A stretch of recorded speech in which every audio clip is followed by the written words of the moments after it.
Les decíamos antes de la pausa, nos vamos a centrar en esta fecha tan particular. La verdad que uno, no sé, por lo menos esto es personal, ¿no? Parece que pasó hace mucho tiempo, Sí, o por lo menos verdad. que Yo pasó tengo esa mucha cosa en el sensación, medio y no hace tanto. En realidad son 5 años nada más de la Hace aparición de nada. los primeros casos de COVID-19 aquí en el Uruguay. Estuvo trabajando en eso y haciendo un informe especial de Lionel Vera. 5 años. Yo me acuerdo que esto comenzó en el 2019, en el mes de diciembre. Nosotros estábamos en la radio y de repente la agencia AFP lanza un comunicado sobre unos posibles casos y miro a mi compañero en ese momento y me dice, esto en cuestión de semanas, en cuestión de meses, arrasa con todo el mundo. Pero vamos a ver cómo comenzaba todo. Diciembre de 2019, buena parte del mundo se prepara para recibir el Año Nuevo. Mientras el mundo celebra, Wuhan, esta ciudad extensa de la provincia de Hubei en China Central, comienza a preocupar a la comunidad científica. Los hospitales comienzan a recibir decenas de casos de un tipo de neumonía extraña para los médicos que son reportados a la Organización Mundial de la Salud. A raíz de esto, las autoridades chinas cierran el mercado mayorista de mariscos al presumir que los animales salvajes que allí se comercializan podrían ser el origen del virus. Tras varios análisis, las autoridades confirman que esta neumonía no es causada por el virus del SARS o MERS, sino por un nuevo proveniente de la familia de los coronavirus, llamado en un principio por la OMS 2019 ENECO.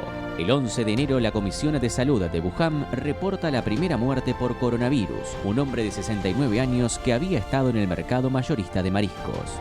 Entiendo que las autoridades de China continental que lidian con esta enfermedad están en contacto con la Organización Mundial de la Salud, así que estoy segura de que continuarán haciéndolo. Sí, este es un nuevo coronavirus y las secuencias se han puesto a disposición del público en plataformas en línea que son accesibles para todos.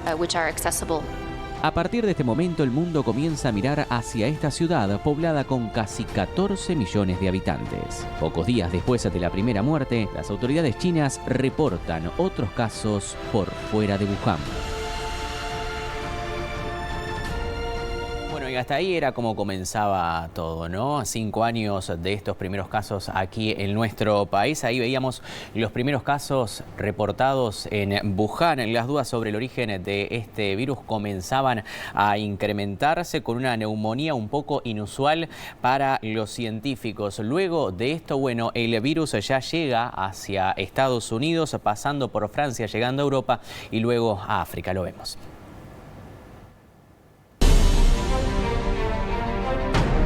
10 días después a la primera muerte en China, el virus cruza el Océano Pacífico y desembarca en Estados Unidos, donde el país detecta su primer caso. La buena noticia es que los Centros de Control y Prevención de Enfermedades y nosotros estamos de acuerdo en que el riesgo es bajo para los residentes del estado de Washington. El 21 de enero, China confina la ciudad de Wuhan. El número de muertos en el país aumenta a 17 y el número de casos ya roza los 600. 3 días más tarde, el virus llega a Europa con 3 casos en Francia. El caso que fue hospitalizado en Burdeos y circuló en redes sociales es un caso positivo confirmado de coronavirus. El paciente tiene 48 años, acaba de regresar de China donde pasó pocos días y estuvo en la ciudad de Wuhan. Para el 25 de enero el número de casos globales ya sobrepasa el millar y más de 100 muertos. Rusia toma medidas ante el avance de la enfermedad.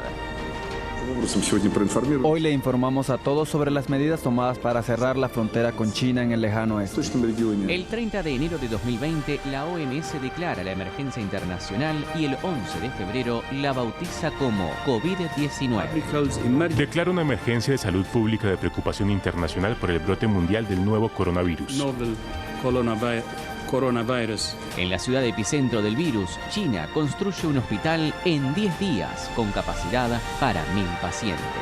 El 7 de febrero, Li Wanxian, un médico de Wuhan que fue blanco de la policía por intentar advertir sobre el virus, fallece contagiado. Pese a las disputas comerciales entre China y Estados Unidos, el presidente de este último elogia el trabajo de Beijing en el manejo de la crisis. Están trabajando muy duro y creo que están haciendo un trabajo muy profesional. El 10 de febrero, el número de muertos a nivel global sobrepasa los 1000 y Donald Trump sorprende con una polémica declaración sobre el virus. El virus del que estamos hablando, sabes, mucha gente piensa que desaparecerá en abril con el calor.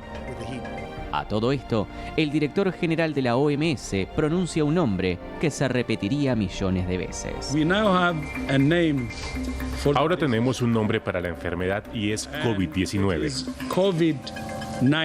Francia registra la primera muerte por coronavirus en Europa, un turista chino. Las autoridades de Egipto confirman un caso, anunciando así el primero en África.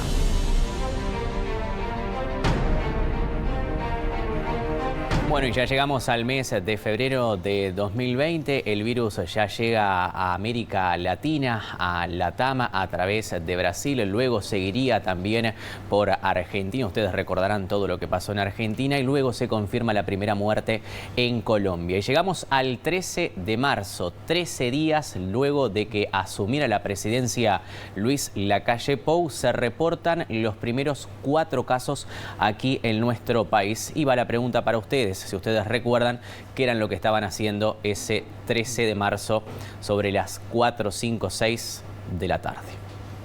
A ver, Stephanie. Yo ya estaba trabajando Sí. en el canal y estábamos expectantes de esta situación. Yo no recuerdo si ya el SINAE ya ponía las placas, si ya había algo medio previsto. Me acuerdo que estaba con Gustavo Rey trabajando y me decía, atenta a la situación porque en cualquier momento... Tampoco recuerdo si ya estaba anunciada la conferencia, tipo a esa hora o a qué hora fue que nos enteramos. No, fue unas horas después. Hay 2 cosas. Sobre la historia... Había cierto escepticismo todavía porque habían existido algunos antecedentes. Por ejemplo, el caso de la gripe porcina, Sí.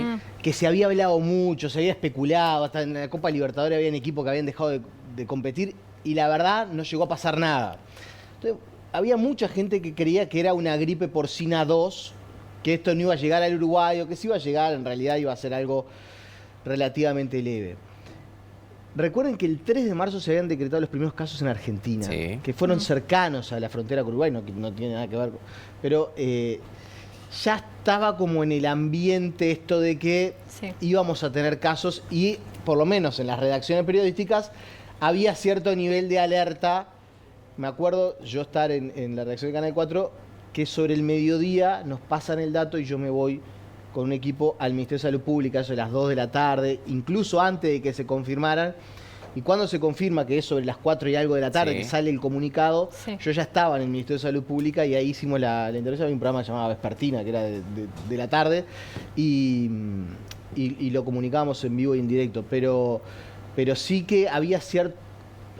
Algo raro había. La Claro, historia estaba venía raro el con día. días de antecedente, Claro. ¿no? De que estábamos todos esperando que sucediera.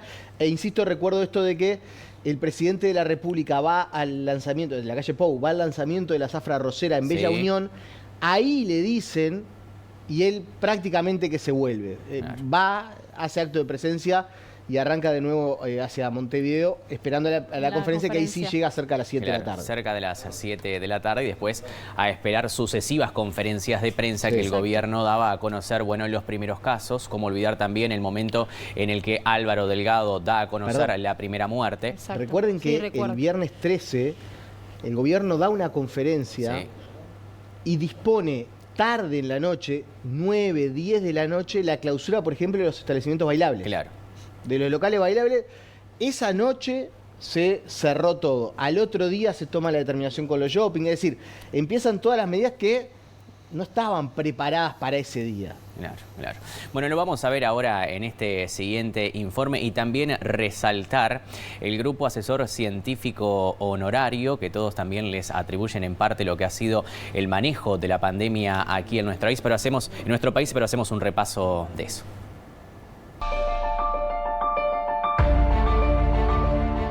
El 26 de febrero, Brasil confirma el primer caso en Latinoamérica. El 11 de marzo, la OMS declara la pandemia. El 13 de marzo, a casi 2 semanas de asumir en nuestro país, el presidente Luis Lacalle Pou confirma lo que se sospechaba desde la media tarde y anuncia los primeros 4 casos de la enfermedad en el país. Cierran bares, restaurantes y shoppings. Las escuelas y liceos pasan a la virtualidad. Miles de personas son enviadas al seguro de paro. El gobierno anuncia la creación de un seguro de paro especial. Uruguay se blinda y cierra sus fronteras. 15 días después de anunciarse los primeros casos, el 28 de marzo, se confirma en nuestro país la primera muerte por coronavirus. Se trata del exministro de la Corte Electoral, Rodolfo González Risotto. El 5 de abril, Uruguay registra 6 fallecimientos y 406 casos positivos.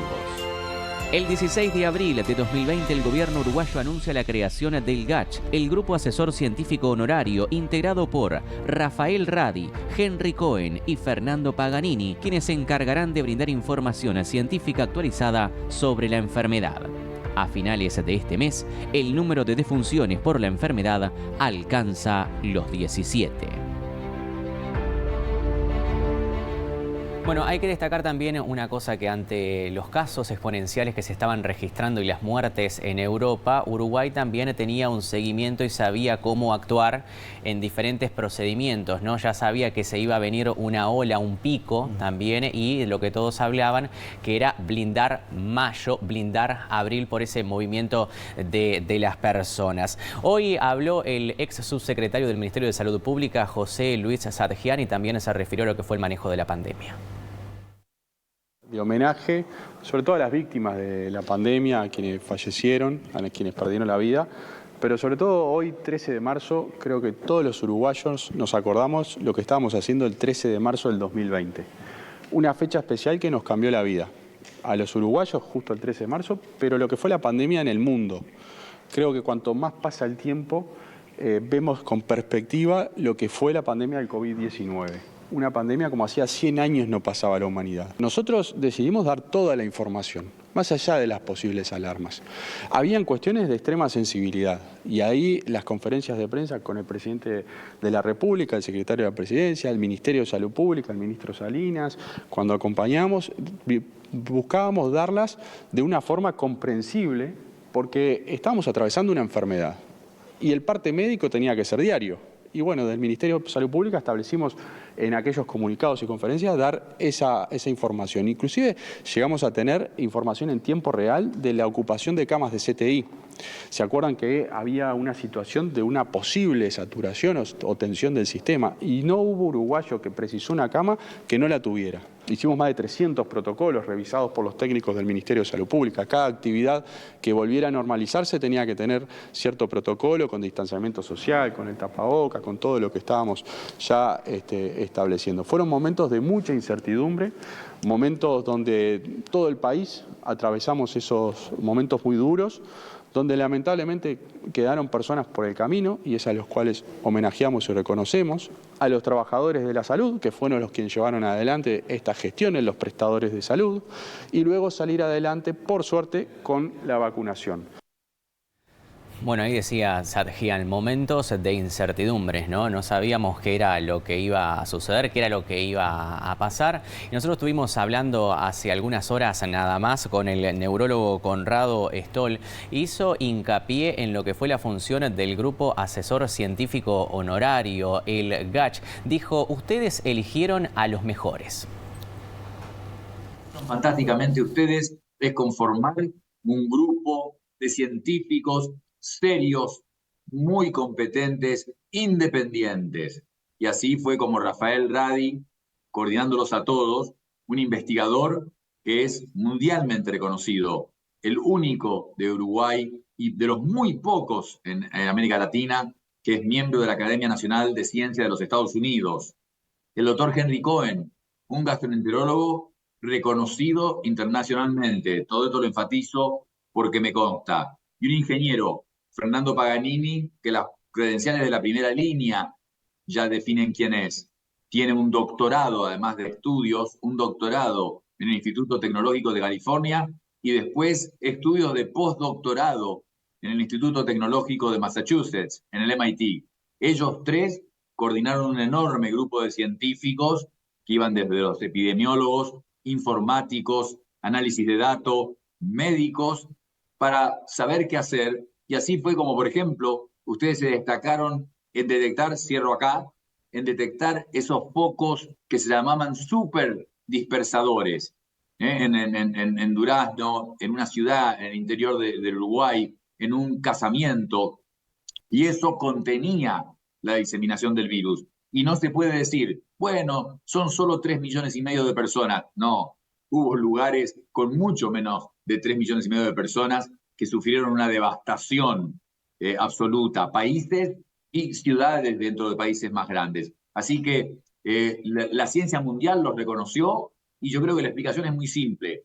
Ustedes con meritocracia, sin otras razones, con meritocracia eligieron los mejores para coordinar un grupo grande de personas especializadas que lograron ese resultado muy bueno que tuvieron.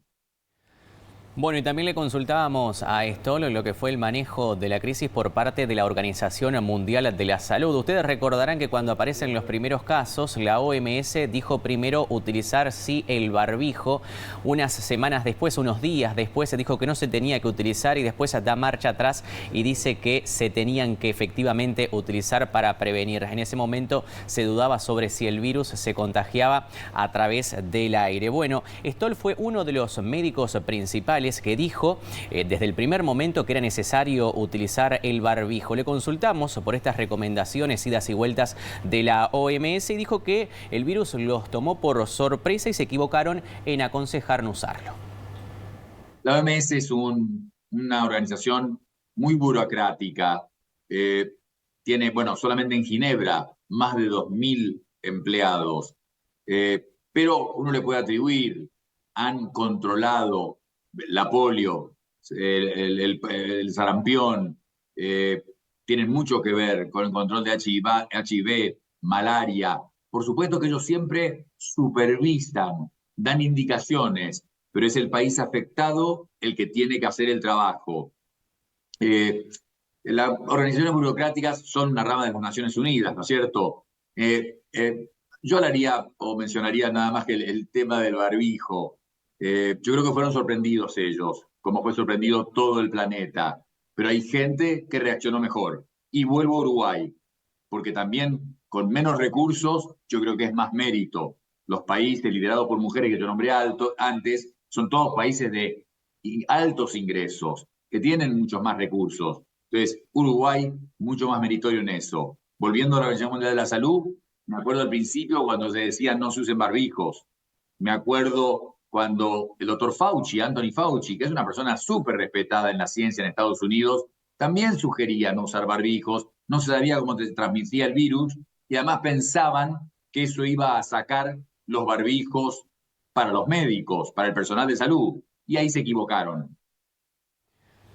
Bueno, y hablemos ahora de lo que es el impacto de la sociedad. Ya nada volvió a ser lo mismo. Cambiamos costumbres, cambiamos hábitos que teníamos usualmente, como quien dice, compartir un mate, saludar con un beso. Bueno, a través de eso fue dar el puño, como ustedes recordarán. Y bueno, hablamos con un sociólogo, hablamos con Ricardo Alberti, quien se refirió a lo que fue la pandemia y el impacto también en la sociedad uruguaya. Fue un hito que marcó un antes y un después, sobre todo en cosas que después vamos a ir hablando, que fueron repercutiendo sucesivamente, como la forma de trabajar, la forma de vincularnos, la forma de manejar la tecnología, que sobre todo hubo un adelanto grande que también podemos conversarlo en lo que es cómo los adultos mayores manejaron la tecnología, ¿no? Y bueno, y este hito marcó también una redefinición en lo que es la vulnerabilidad, el sentimiento de vulnerabilidad. Si vos el día antes hubieses preguntado si esto podría ser posible, todo el mundo te hubiese dicho que no, que era una locura, que era una fantasía, que era una distopía o algo de la ciencia ficción. Pero un día después nos dimos cuenta que la realidad nos había alcanzado y esto nos puso una sensación de vulnerabilidad mundial, ¿no? Por una cosa es la vulnerabilidad individual que yo puedo sentir por mi seguridad física o la seguridad física de quienes quiero, pero otra cosa es la vulnerabilidad como país. Sentirse que yo no tengo el control, ¿no? De nada. Y como país, encima como eso. Es como las películas que vemos de ciencia ficción, ¿no? Donde todo el mundo empieza a correr, donde todo empieza a destruirse. Bueno, esa es la sensación de no tener una estructura. Y hay algo que el gobierno en aquel momento lo manejó muy bien. Hay un principio que dice que la información calma la ansiedad, ¿no? Es una de las primeras cosas que ni siquiera lo tenemos presente a veces en las instituciones, de dar información, aunque esta información signifique no tenemos todavía información, pero a veces no se da nada. Y bueno, también eso, o sea, no sabíamos nada, veíamos al mundo caer, ¿no? Pensábamos que nosotros acá en Uruguay, país chiquito, protegido, ¿no? Sin grandes problemas no iba a pasar nada y de un momento a otro tuvimos que tomar un rol preponderante. Por eso, vulnerabilidad es eso, es sentirse inseguro, sentirse que no tenés el control ni siquiera de tu propia vida. Bueno, y a Alberti también le consultamos el punto más importante de la pandemia o el que se sufrió más en cuanto a esta crisis. Vean ustedes lo que dice. Dice, nos dimos cuenta que no teníamos un hogar, sino una casa. En determinado momento comenzamos a estar 24 horas con varias personas en lugares pequeños. Uno, nos dimos cuenta, el punto más importante es que no tenemos hogar, sino que tenemos casa. Y te voy a explicar un poco esto. Casa es donde voy, como, duermo y salgo, ¿está? Y hogar es donde puedo vivir. Nos dimos cuenta que los espacios no eran suficientes, que los espacios no estaban hechos para disfrutar, quizás sí, para estar un fin de semana, para mirar una película de televisión, comer unas pizzas y nada más, pero vivir 24 horas en casas que a veces eran pequeñas, que éramos muchos, los que teníamos hijos en etapa educativa, tenías que hacer casi un estudio de cada habitación y el que también trabajamos por medio de computadoras. Fue un cambio grandísimo eso, el concepto la diferencia entre casa y hogar. Y después conocimos a un jefe, quizás uno de los más explotadores, que somos nosotros mismos. Tú empezabas a ver las jornadas laborales, cuando empezamos a trabajar con computadora, veías las jornadas laborales, veías las horas que se enviaban los mails, las veces que entrábamos para contestar las cosas y las horas de trabajo. Nos dimos cuenta que nosotros controlábamos nuestro propio trabajo y quizás algunos aprovechaban esto, pero otros quedamos entrampados en trabajar continuamente, no tener la capacidad de tener los cortes que son simbólicos, pero que significa cuando vos te vas de tu trabajo, marcas tu tarjeta o te despedís de la gente de tu trabajo, tomas un ómnibus o agarras tu vehículo y llegas a tu casa. Eso nos da como cortes en nuestra vida, nos marca una periodicidad, un tempo en nuestra vida. Bueno, eso también se perdió bastante, ¿no? Y bueno, y también se aceleraron otras cosas, o sea, se redefinieron, más que se redefinieron algunas cosas que tenían que ver con la vinculación, la revalorización de la vinculación directa, ¿no? Muchos de nosotros pensábamos que era lo mismo tener gente al lado que no, y después te das cuenta de lo que hace, y también para la educación, para nuestros hijos, los jóvenes, todo, el tema del vínculo directo, más los uruguayos que somos un país chico, de tener barras y grupos en todos lados. Bueno, estamos llegando al final de este informe, pero parecía oportuno marcar esos momentos importantes de la pandemia desde que comenzó hasta que llega aquí a Latinoamérica y cómo se posiciona en nuestro país. También le preguntamos a Alberti qué ha dejado de aprendizaje para los uruguayos esta crisis. Primero, que estamos en el mundo, y esto parece mentira, pero no lo sabemos.